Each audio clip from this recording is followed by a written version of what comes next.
அனைத்து ஆசிரியர்களுக்கும் என் அன்பான வணக்கங்கள். நம்ம இன்றைக்கி 8th ஸ்டாண்டர்ட் சோஷியலில் மூணாவது வீடியோவாக நம்ம இன்றைக்கி பார்க்குறோம்.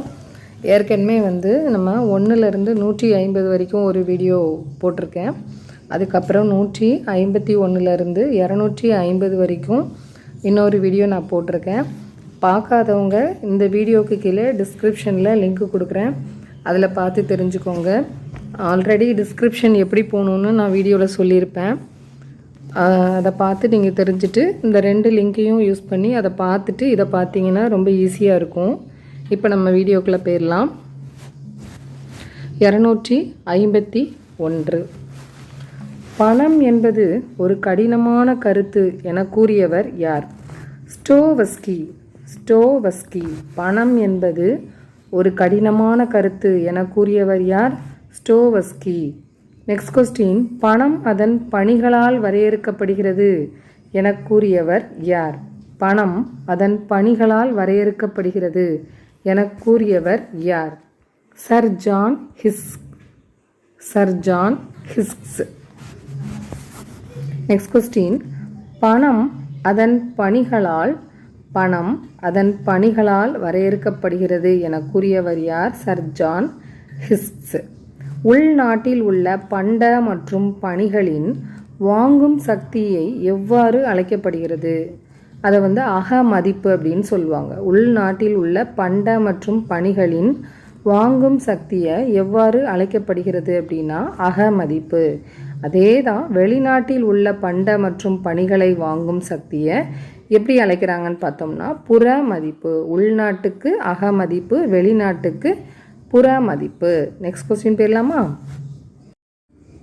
கற்றல் படைப்பாற்றலை ஏற்படுத்தும், படைப்பாற்றல் சிந்தனையை தூண்டும், சிந்தனை அறிவாற்றலை அளிக்கும், அறிவாற்றல் உங்களை சிறந்தவராக்கும் அப்படின்னு சொன்னவர் யாரு? நம்ம ஏபிஜே அப்துல் கலாம் தான்.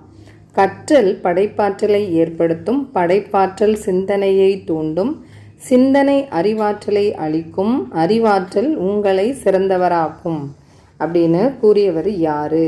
நம்ம ஏபிஜே அப்துல் கலாம்.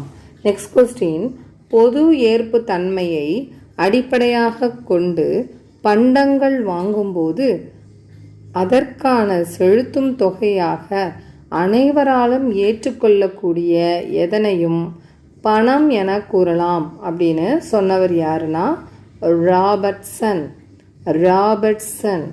பொது ஏற்பு தன்மையை அடிப்படையாக கொண்டு பண்டங்கள் வாங்கும்போது அதற்கான செலுத்தும் தொகையை அனைவராலும் ஏற்றுக்கொள்ளக்கூடிய எதனையும் பணம் என கூறலாம் என்றவர் யார்? ராபர்ட்சன். நெக்ஸ்ட் கொஸ்டின், இந்தியாவில் எத்தனை வகையான பொதுத்துறைகள் உள்ளன? 9. இந்தியாவில் எத்தனை வகையான பொதுத்துறைகள் உள்ளன? மொத்தம் 9 இருக்குது. அடுத்தது நெக்ஸ்ட் போயிடலாம். தனியார் துறைக்கு அதிக முக்கியத்துவம் மற்றும் அந்நிய மோசடி முதலீட்டிற்கு அழைப்பு விடுத்த தொழில்துறை கொள்கை எது? தனியார் துறைக்கு அதிக முக்கியத்துவம் மற்றும் அந்நிய நேரடி முதலீட்டிற்கு அழைப்பு விடுத்த தொழிற்துறை கொள்கை எது அப்படின்னா 1991ஆம் ஆண்டு தொழிற்கொள்கை. நெக்ஸ்ட் கொஸ்டின், தொழிற்சட்டம் இயற்றப்பட்ட ஆண்டு எது? 1951. நெக்ஸ்ட் கொஸ்டின், இந்தியாவின் பொதுத்துறை நிறுவனங்களின் தந்தை யார்? வி. கிருஷ்ணமூர்த்தி. இந்தியாவின் பொதுத்துறை நிறுவனங்களின் தந்தை யார்? வி. கிருஷ்ணமூர்த்தி. நெக்ஸ்ட் கொஸ்டின், இந்திய புள்ளி விவர நிபுணர் யார்? இந்திய புள்ளி விவர நிபுணர் யார்? மஹலா நோபிஸ். நெக்ஸ்ட் கொஸ்டின், முதலாளித்துவ மற்றும் பொது உடைமையின் கலவை எது? கலப்பு பொருளாதாரம். முதலாளித்துவம் மற்றும் பொது உடைமையின் கலவை எது? கலப்பு பொருளாதாரம். ஒரு கலப்பு பொருளாதாரமான ஒரு நாடு எது அப்படின்னா நம்மளுடைய இந்தியா தான். ஒரு கலப்பு பொருளாதார நாடு எது? இந்தியா.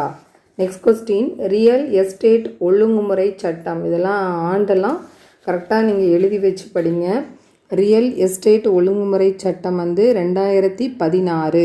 பண மோசடி நடவடிக்கை தடுப்பு சட்டம் 2002. ஊழல் தடுப்பு சட்டம் 1988.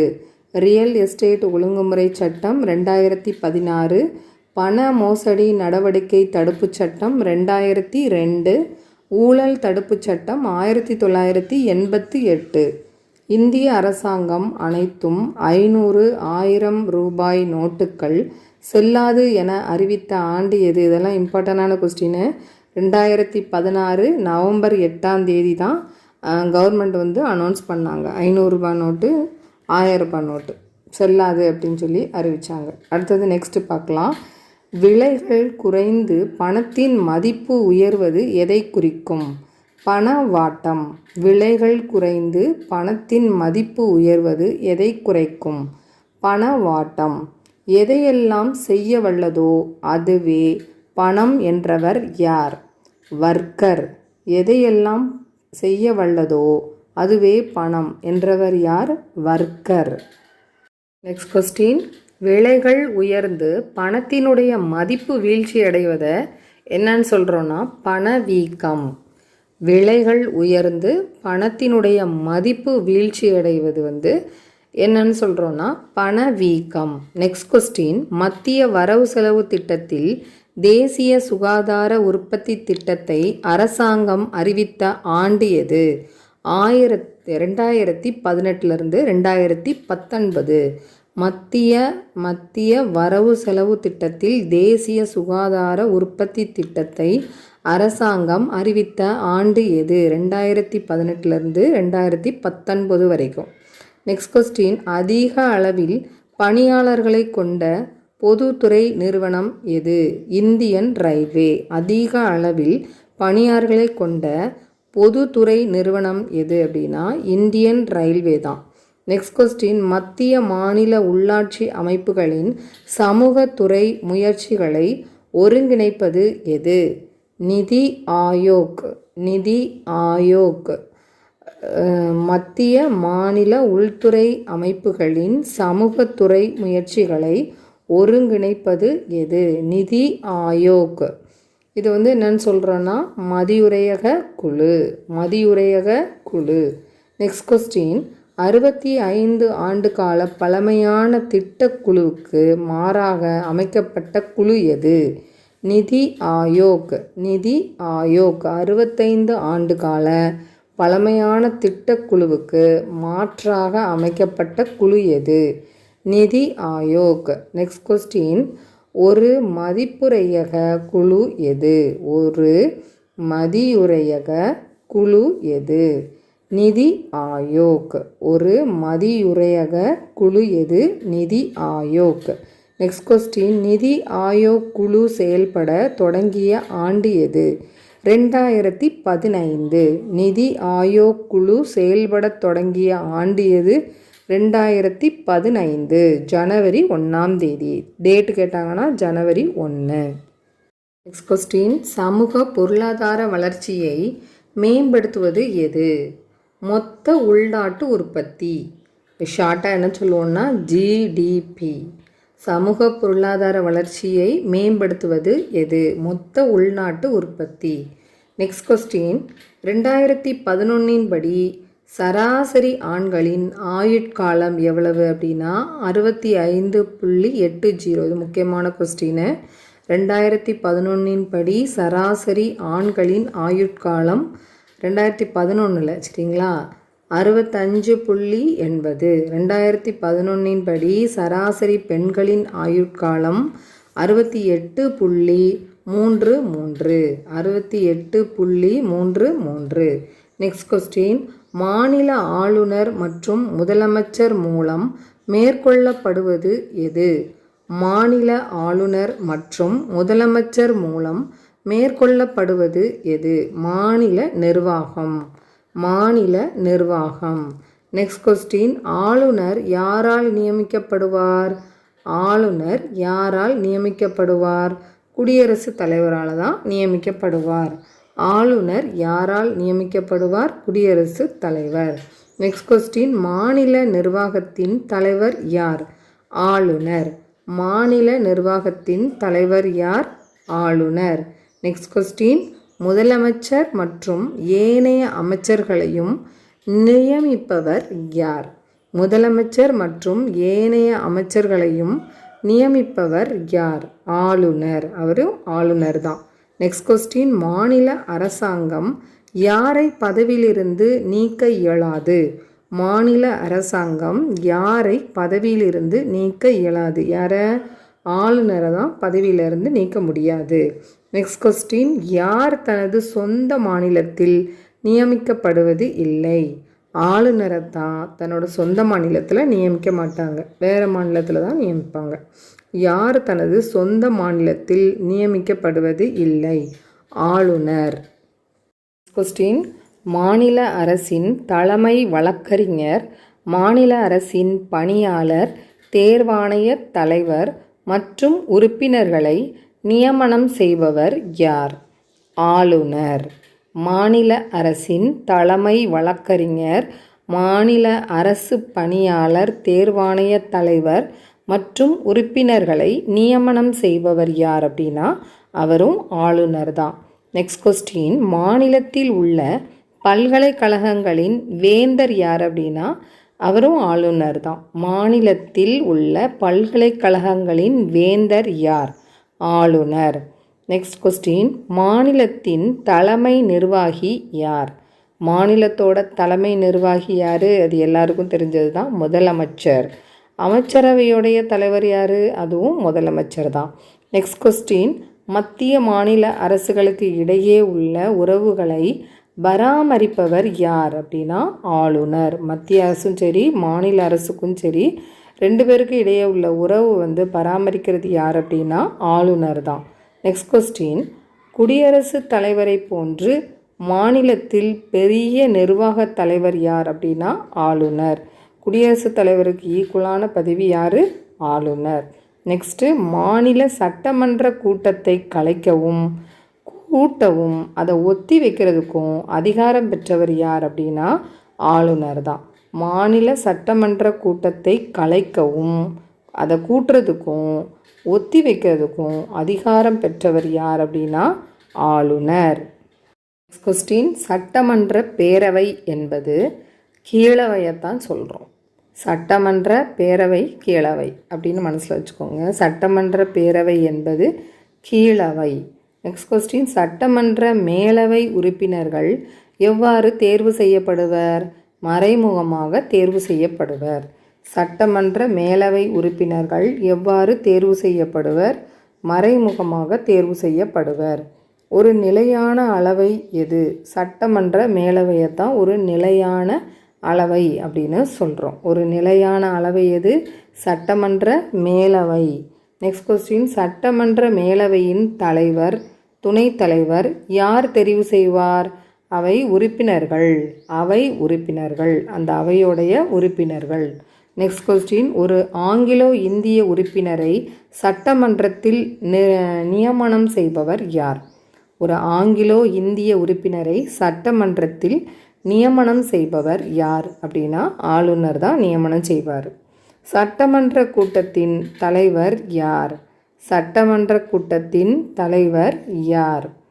சபாநாயகர். சட்டமன்ற கூட்டத்தோட தலைவர் சபாநாயகர். நெக்ஸ்ட் கொஸ்டின், சட்டமன்றம் ஆண்டிற்கு எத்தனை முறை கூடும்? சட்டமன்றம் ஆண்டிற்கு எத்தனை முறை கூடும்?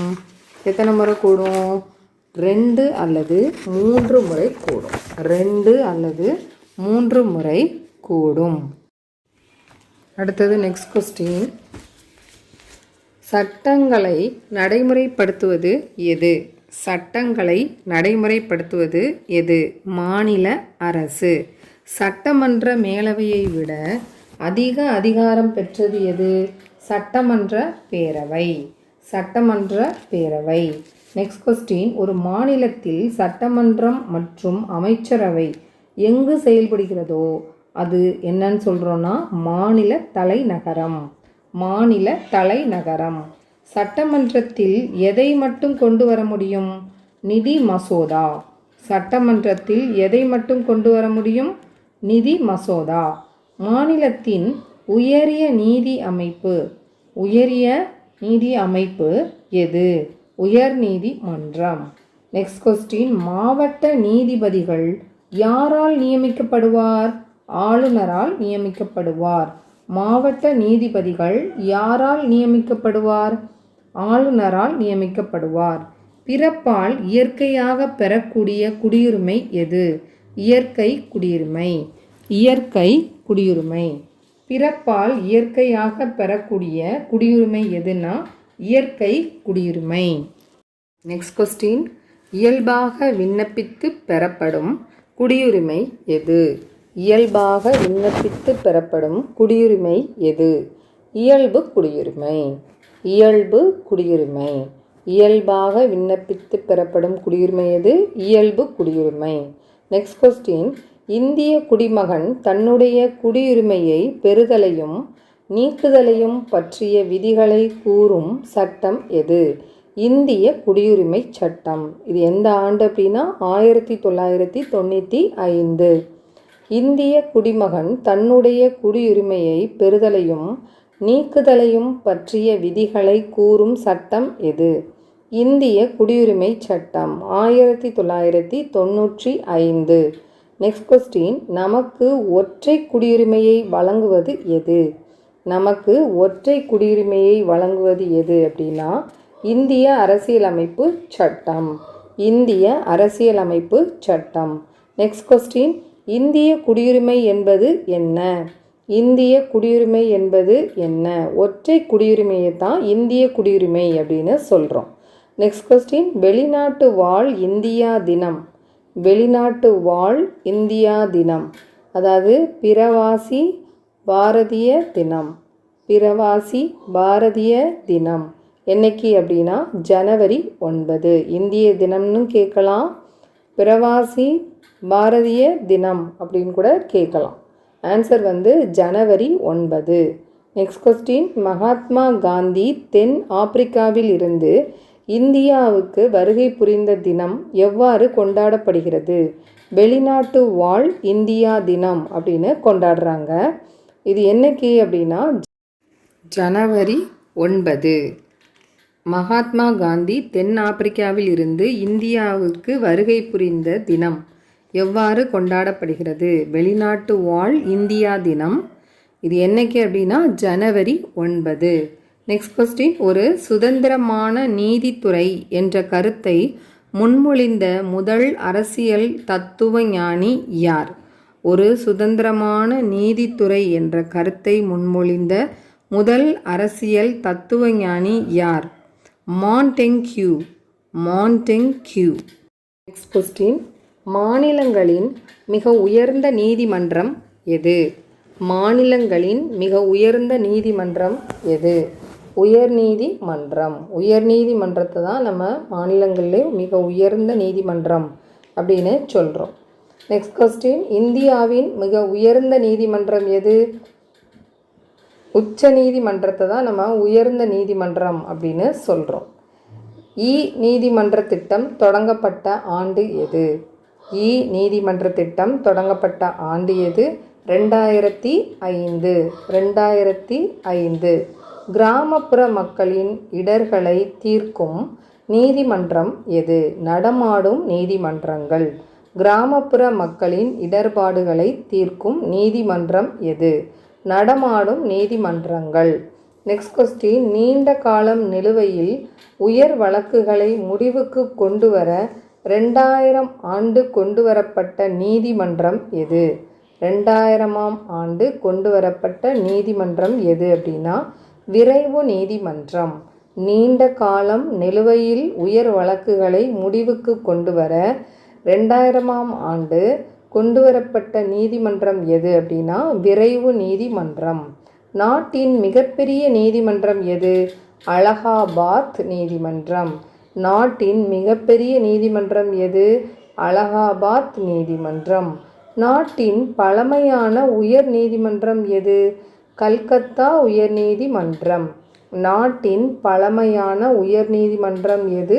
கல்கத்தா உயர்நீதிமன்றம். எந்த ஆண்டுனா 1862. நெக்ஸ்ட் கொஸ்டின், இந்திய இராணுவ அதிகாரிகளின் எண்ணிக்கையை அதிகரிக்க தூண்டியது எது? இந்தியா சீனாவோட போர் தான் இந்திய இராணுவ அதிகாரிகளுடைய எண்ணிக்கையை அதிகரிக்கிறதுக்கு தூண்டியிருக்கு. எந்த ஆண்டுன்னு கேட்டாங்கன்னா 1962. 1962. நெக்ஸ்ட் கொஸ்டின், இந்திய இராணுவத்தின் பழமையான காலாட்படை எது? இந்திய இராணுவத்தின் பழமையான காலாட்படை எது? மெட்ராஸ் ரெஜிமெண்ட். மெட்ராஸ் ரெஜிமெண்ட். எந்த ஆண்டு அப்படின்னா 1758. 1758. நெக்ஸ்ட் கொஸ்டின், இந்திய ஆயுத படைகளை கௌரவிப்பதற்காக இந்திய அரசால் அமைக்கப்பட்ட தேசிய போர் நினைவு சின்னம் எங்கு உள்ளது? டெல்லியில் இருக்கு. இந்திய ஆயுத படைகளை கௌரவிப்பதற்காக இந்திய அரசால் அமைக்கப்பட்ட தேசிய போர் நினைவு சின்னம் எங்கு உள்ளது? டெல்லியில் உள்ளது. நெக்ஸ்ட் கொஸ்டின், இந்திய இராணுவம் யாரால் வழிநடத்தப்படுகிறது? இந்திய இராணுவப்படை தளபதியால் நடத்தப்படுகிறது. இந்திய இராணுவம் யாரால் வழிநடத்தப்படுகிறது? இந்திய இராணுவப்படை தளபதியினால். நெக்ஸ்ட் கொஸ்டின், இந்திய கடற்படை யாரால் வழிநடத்தப்படுகிறது? இராணுவம், அங்கே இராணுவம், இங்கே கடற்படை. கடற்படை யாரால் வழிநடத்தப்படுகிறது? அட்மிரல். அட்மிரல் கடற்படை தளபதி. அட்மிரல் கடற்படை தளபதி. நெக்ஸ்ட் கொஸ்டின், விமானப்படை யாரால் வழிநடத்தப்படுகிறது? விமானப்படை தளபதியால் தான் வழிநடத்தப்படுகிறது. விமானப்படை யாரால் வழிநடத்தப்படுகிறது? விமானப்படை தளபதியால் வழிநடத்தப்படுகிறது. நெக்ஸ்ட் கொஸ்டின், இந்திய இராணுவத்தின் உயரிய பதவி எது? Field marshal. Field marshal. இந்திய இராணுவத்தின் உயரிய பதவி எது? Field marshal. இந்தியாவின் முதல் ஃபீல்டு மார்ஷல் யார்? இந்தியாவின் முதல் ஃபீல்டு மார்ஷல் யார்? யாருன்னா சாமா மனோக்சா. சாம் மானக்சா. சாம் மானக்சா. நெக்ஸ்ட் கொஸ்டின், இந்திய விமானப்படைக்கு மார்ஷல் பதவிக்கு உயர்வு பெற்ற முதல் மற்றும் ஒரே அதிகாரி யார்? இந்திய விமானப்படைக்கு மார்ஷல் பதவிக்கு உயர்வு பெற்ற முதல் மற்றும் ஒரே அதிகாரி யார்? Arjun Singh. Arjun king. Next question, இந்திய கடலோர காவல் படை நிறுவப்பட்ட ஆண்டு எது? 1978. இந்திய கடலோர காவல் படை நிறுவப்பட்ட ஆண்டு எது? 1978. நெக்ஸ்ட் கொஸ்டின், மத்திய ரிசர்வ் காவல் படையின் ஒரு சிறப்பு பிரிவு எது? மத்திய ரிசர்வ் காவல் படையின் ஒரு சிறப்பு பிரிவு எது? விரைவு அதிரடிப்படை. விரைவு அதிரடிப்படை. நெக்ஸ்ட் கொஸ்டின், இராணுவப்படை, கடற்படை, விமானப்படை ஆகியவற்றை உள்ளடக்கிய ஒரு தன்னார்வ முத்தரப்பு சேவை அமைப்பு எது? இராணுவப்படை, கடற்படை, விமானப்படை ஆகியவற்றை உள்ளடக்கிய ஒரு தன்னார்வ முத்தரப்பு சேவை அமைப்பு எது? என்சிசி. நெக்ஸ்ட் கொஸ்டின், இந்திய நேபாளம், இந்திய பூட்டான் எல்லை பகுதிகளை பாதுகாக்கும் எல்லை ஆயுதப்படை எது? எல்லை ஆயுதப்படை எது? சாஷாஷதி சீமா பால்.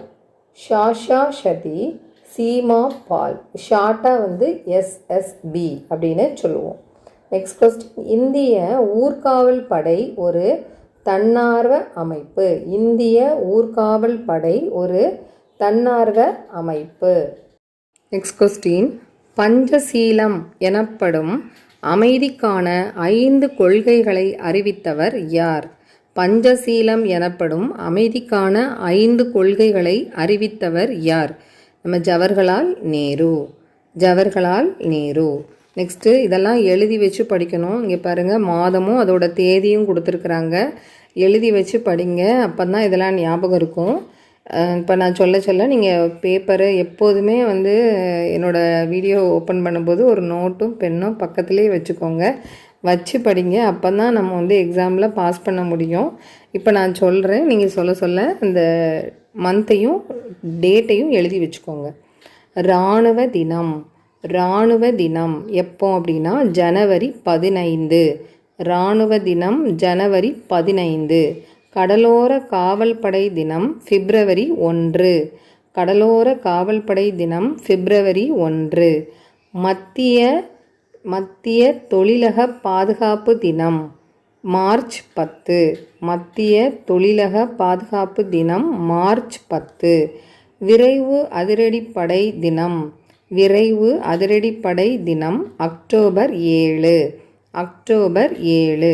விமானப்படை தினம் அக்டோபர் 8. விமானப்படை தினம் அக்டோபர் 8.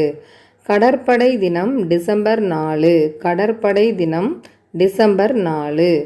ஆயுதப்படைகள் கொடி தினம் டிசம்பர் 7. ஆயுதப்படைகள் கொடி தினம் டிசம்பர் 7. நெக்ஸ்ட் கொஸ்டின், மாநிலம் மனித உரிமைகள் ஆணையம் தமிழ்நாட்டில் ஏற்படுத்தப்பட்ட ஆண்டு எது? 1977. 1977. எந்த மாதம்னு கேட்டாங்கன்னா ஏப்ரல் 17. ஏப்ரல் மாதம் 17ஆம் தேதி. அடுத்த கொஸ்டின், அக்பரின் கல்லறை எங்கு உள்ளது? அக்பரின் கல்லறை எங்கு உள்ளது? ஆக்ராவில் இருக்குது. அக்பரின் கல்லறை எங்குள்ளது? ஆக்ரா. சிக்கந்தாரா. சிக்கந்தாரா அதில் எந்த இடம்னு கேட்பாங்க. சிக்கந்தரா.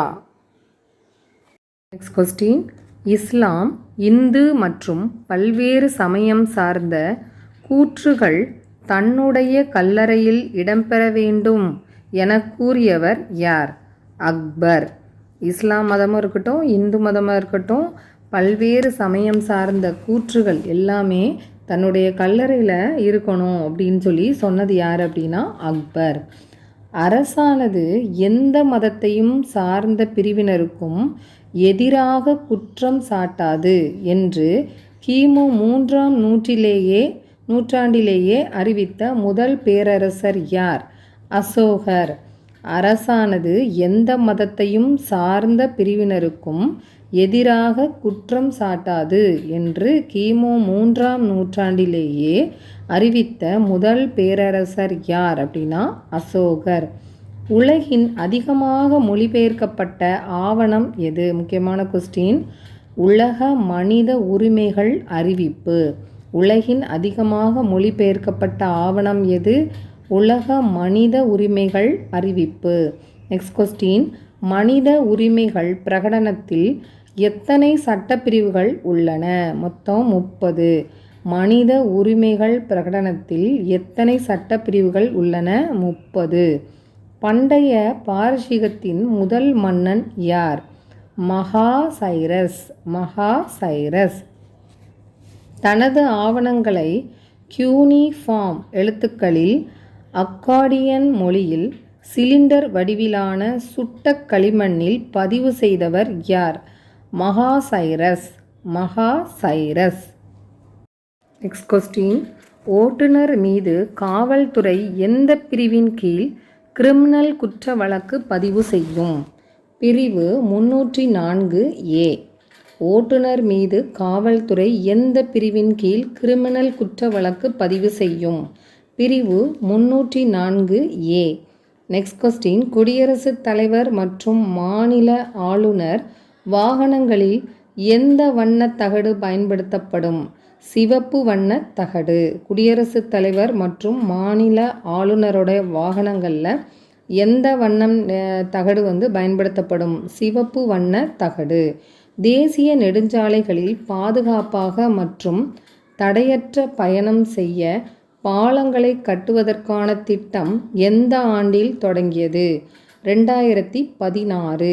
தேசிய நெடுஞ்சாலைகளில் பாதுகாப்பாக மற்றும் தடையற்ற பயணம் செய்ய பாலங்களை கட்டுவதற்கான திட்டம் எந்த ஆண்டில் தொடங்கியது? 2016. எந்த மாதம் ஆண்டுதோறும் தேசிய சாலை பாதுகாப்பு வாரமாக கொண்டாடப்படுகிறது? இந்திய தேசிய பாதுகாப்பு கவுன்சில். இந்திய தேசிய பாதுகாப்பு கவுன்சில் எந்த மாதம் ஆண்டுதோறும் தேசிய சாலை பாதுகாப்பு வாரமாக கொண்டாடப்படுகிறது? இந்திய தேசிய பாதுகாப்பு கவுன்சில். Next question. பெண்களுக்கான ஐக்கிய நாடுகளின் மேம்பாட்டு நிதி அமைப்பு ஆரம்பிக்கப்பட்ட ஆண்டு எது? 1995. எங்கன்னா பெய்ஜிங். பெண்களுக்கான ஐக்கிய நாடுகளின் மேம்பாடு நிதி அமைப்பு ஆரம்பிக்கப்பட்ட ஆண்டு எது? 1995 பெய்ஜிங். சர்வதேச குழந்தைகள் ஆண்டு எது என ஐநா அறிவித்தது? 1979. Next question. இதெல்லாம் ஃபுல்லாக இயராக கொடுத்துருக்குறாங்க, நல்லா நோட் பண்ணி வச்சுக்கோங்க, நான் சொல்ல எழுதி வச்சுக்கோங்க. இப்போ நம்ம பார்த்துக்கலாம். குழந்தை தொழிலாளர் தடை சட்டம். குழந்தை தொழிலாளர் தடை சட்டம் எந்த ஆண்டு? 1986. 1986. நெக்ஸ்ட்டு சிறார் நீதி சட்டம். சிறார் நீதி சட்டம் 2000ஆம் ஆண்டு. போக்சோ சட்டம் 2012. இந்து திருமண சட்டம் 1955. இந்து வாரிசு சட்டம் 1956. இந்து திருமண சட்டம் 1955. இந்து வாரிசு சட்டம் 1956. நெக்ஸ்ட்டு வரதட்சணை தடை சட்டம் 1961. வரதட்சணை தடை சட்டம் 1961. பெண்களை கேலி செய்வதற்கு எதிரான சட்டம் 1997. பெண்களை கேலி செய்வதற்கு எதிரான சட்டம் 1997. பெண்களை அநாகரிகமாக சித்தரிப்பதற்கு எதிரான சட்டம் 1999. பெண்களை அநாகரிகமாக சித்தரிப்பதற்கு எதிரான சட்டம் 1999. வன்கொடுமை தடுப்பு சட்டம் 2005. வன்கொடுமை தடுப்பு சட்டம் 2005. மகப்பேறு நலச்சட்டம் 1961. மகப்பேறு நலச்சட்டம் 1961. சுரங்கச் சட்டம். சுரங்கச் சட்டம் 1952. தொழிற்சாலை சட்டம். தொழிற்சாலை சட்டம் 1948. தொழிற்சாலை சட்டம் 1948. தோட்ட தொழிலாளர் சட்டம். தோட்ட தொழிலாளர் சட்டம் 1951. தோட்ட தொழிலாளர் சட்டம் 1951. Next question. சர்வதேச பெண்கள் ஆண்டு எது? சர்வதேச பெண்கள் ஆண்டு எது? 1978. சர்வதேச பெண்கள் ஆண்டு எது? 1978. இந்த கொஸ்டின்ஸ் எல்லாம் நீங்கள் எழுதி வச்சு படிங்க. இது எல்லாமே ரொம்ப இம்பார்ட்டண்டான கொஸ்டின்ஸ் தான். அந்த ஆண்டெல்லாம் நம்ம கரெக்டாக எழுதி வச்சு படித்தா மட்டும்தான் நமக்கு ஞாபகம் வரும். யாருமே இந்த அளவுக்கு வீடியோவை கடகடன்னு பண்ணியிருக்க மாட்டாங்க. மொத்தமே ஒரு ½ அன் ஹவருக்கு 10 கொஸ்டின் தான். சாய்ஸ் எல்லாம் கொடுத்து அந்த 4 ஆப்ஷன் எல்லாம் சொல்லி அதுக்கப்புறம் தான் சொல்லுவாங்க. அந்த அரை மணி நேரம் டைமும் உங்களுக்கு வேஸ்ட்டு தான். அந்த அரை மணி நேரம் டைமை அதில் வேஸ்ட் பண்ணாமல் இதில் பயனுள்ள வகையில் நீங்கள் யூஸ் பண்ணிக்கணும் அப்படின்னு சொல்லிட்டு நான் உங்களை ஹம்பிளாக ரெக்வெஸ்ட் பண்ணிக்கிறேன். ஏன்னா நமக்கு டைம் கிடையாது, அதனால் நம்ம கொஞ்சம் ஸ்பீடாக தான் போகணும். டெய்லி இதை எழுதி வச்சு படிங்க. இதை படித்தாலுமே புக்கு தேவையே கிடையாது, எல்லாத்தையும் இதில் கம்ப்ளீட்டாக கவர் பண்ணி தான் இருக்கும். அதனால் நீங்கள் கவலையே பட வேண்டாம். இந்த அரை மணி நேரம் இதுக்குன்னு ஒதுக்கி டெய்லி உட்காந்து படிங்க. தேர்வில் கண்டிப்பாக வெற்றி பெறலாம். Next question. குழந்தைகளுக்கான உதவி மைய எண். இது முக்கியமான கொஸ்டின். இது ஏன்னா எல்லாருக்குமே இந்த நம்பர் தெரியும். 1098. குழந்தைகளுக்கான உதவி மைய எண் எது? 1098. Next question. ஆரோக்கியமாக குழந்தைகள் வளர வழிவகை செய்யும் பிரிவு எது? பிரிவு 39ல் F, ஸ்மால் லெட்டர் F. ஆரோக்கியமாக குழந்தைகள் வளர வழிவகை செய்யும் பிரிவு எது? பிரிவு 39F. நெக்ஸ்ட் கொஸ்டின், குழந்தை தொழிலாளர் முறையை தடை செய்யும் பிரிவு எது? பிரிவு 24. குழந்தை தொழிலாளர் முறையை தடை செய்யும் பிரிவு எது? பிரிவு 24. நெக்ஸ்ட்டு பிரிவு 15 என்னது? சமயம், இனம், ஜாதி, பாலினம் அல்லது பிறப்பிடம் ஆகியவற்றின் அடிப்படையில் பாகுபாடு பார்ப்பதை தடை செய்யக்கூடிய சட்டம் தான் எது அப்படின்னா பிரிவு 15. நெக்ஸ்ட்டு பிரிவு 16னா என்னது? பொது வேலை வாய்ப்பில் சமமான வாய்ப்பளித்தல். பிரிவு 16 மட்டும் கொடுத்து அது எதை குறிக்குதுன்னு கூட கேட்கலாம். நெக்ஸ்ட்டு பிரிவு 25 ப்ராக்கெட்டில் 1ன்னு போட்டிருக்கு. எந்த ஒரு சமயத்தினை ஏற்கவும் பின்பற்றவும் பரப்பவும் உரிமை வழங்குகிறது. எந்த ஒரு சமயத்தினை ஏற்கவும் பின்பற்றவும் பரப்பவும் உரிமை வழங்குகிறது. எது? பிரிவு 25 ப்ராக்கெட்டில் 1. நெக்ஸ்ட் கொஸ்டின், பிரிவு 26 சமய விவகாரங்களை நிர்வகிக்கும் சுதந்திரம். பிரிவு 26 சமய விவகாரங்களை நிர்வகிக்கும் சுதந்திரம். நெக்ஸ்ட் கொஸ்டின், பிரிவு 27 எந்த ஒரு குறிப்பிட்ட சமயத்தையும் ஆதரிக்க அரசானது எந்த ஒரு குடிமகனையும் வரி செலுத்துமாறு வற்புறுத்தக்கூடாது. இதை சொன்ன சட்டப்பிரிவு எது? 27. பிரிவு 28 சில கல்வி நிறுவனங்களில் மதம் சார்ந்து நடைபெறும். சில கல்வி நிறுவனங்களில் மதம் சார்ந்து நடைபெறும். அதுக்குண்டான சட்டப்பிரிவு எது? பிரிவு 28. சமய போதனைகள் அல்லது சமய வழிபாட்டு நிகழ்வுகளில் கலந்து கொள்ளாமல் இருக்கும் உரிமையும் இந்த பிரிவு 28 தான். நெக்ஸ்ட் கொஸ்டின் பார்த்துடலாம். பிரிவு 29 ப்ராக்கெட்டில் 2 இதுக்குண்டான சட்டம் என்ன அப்படின்னா, அரசு உதவி பெறும் கல்வி நிறுவனங்களில் பாகுபாடு காட்ட தடை. பாகுபாடு காட்ட தடை. அரசு உதவி பெறும் கல்வி நிறுவனங்களில் பாகுபாடு காட்ட தடை. அதுக்குண்டான பிரிவு எது? பிரிவு 29ல் 2. நெக்ஸ்ட்டு இதோட நமக்கு கொஸ்டின்ஸ் எல்லாம் முடியுது. மாவட்டங்களும் அடைமொழிகளும் அதில் கொஞ்சோல இருக்குது, அதை மட்டும் பார்த்துருவோம். மீதியை நம்ம நெக்ஸ்ட் வீடியோவில் பார்த்துடலாம்.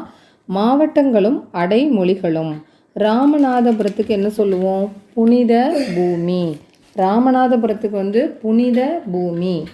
ஈரோடு. ஈரோடு என்னன்னு சொல்லுவோம்னா மஞ்சள் நகரம். ஈரோடுக்கு மஞ்சள் நகரம். கரூர். கரூர் என்னன்னு சொல்லுவோம்? நெசவாளர்களின் வீடைத்தான் நம்ம கரூர் அப்படின்னு சொல்லுவோம். Next question, next Kanyakumari. Kanyakumari என்னன்னு சொல்லுவோம்? இந்தியாவின் தென்னில எல்லை. இந்தியாவின் தென்னில எல்லை. நெக்ஸ்ட்டு காஞ்சிபுரம். ஆலய நகரம். காஞ்சிபுரத்தை ஆலய நகரம், ஏரி மாவட்டம்னு சொல்லுவோம். இது எங்கே? செங்கல்பட்டில் இருக்குது. நெக்ஸ்ட்டு கோயமுத்தூர். கோயமுத்தூர் என்னது? தென்னக மான்செஸ்டர். கோயமுத்தூரை என்னன்னு சொல்லுவோம்? தென்னக மான்செஸ்டர். சிவகங்கை. சிவகங்கை சரித்திரம் உறையும் பூமி. சரித்திரம் உறையும் பூமினா எது? சிவகங்கை. நெக்ஸ்ட்டு சென்னை. தென்னிந்திய கலாச்சார நுழைவாயில். தென்னிந்திய கலாச்சார நுழைவாயில் அப்படின்னா என்னது? சென்னை. நெக்ஸ்ட்டு சேலம். சேலத்துக்கு என்னது? மாம்பழ நகரம். மாம்பழ நகரம். இதோட நமக்கு இந்த 8th ஸ்டாண்டர்ட் 3வது பார்ட்டோட வீடியோ முடியுது. அடுத்து 4வது வீடியோவில் இன்னும் மீதியை ஃபுல்லாக நம்ம பார்த்துட்டோம்னா இதோட நம்ம 8th புக்கை ஃபுல்லாக நம்ம கவர் பண்ணிடுவோம். வீடியோவை மட்டும் ஸ்கிப் பண்ணாமல் பாருங்கள். இந்த வீடியோ உங்களுக்கு பிடிச்சிருந்துச்சுன்னா லைக் பண்ணுங்கள், ஷேர் பண்ணுங்கள், கமெண்ட் பண்ணுங்கள், சப்ஸ்கிரைப் பண்ண மறந்துடாதீங்க. நிறைய பேர் சப்ஸ்கிரைப் பண்ணாமல் பார்த்துட்ருக்கீங்க. சப்ஸ்கிரைப் பண்ணிவிட்டு பாருங்கள். Thank you so much.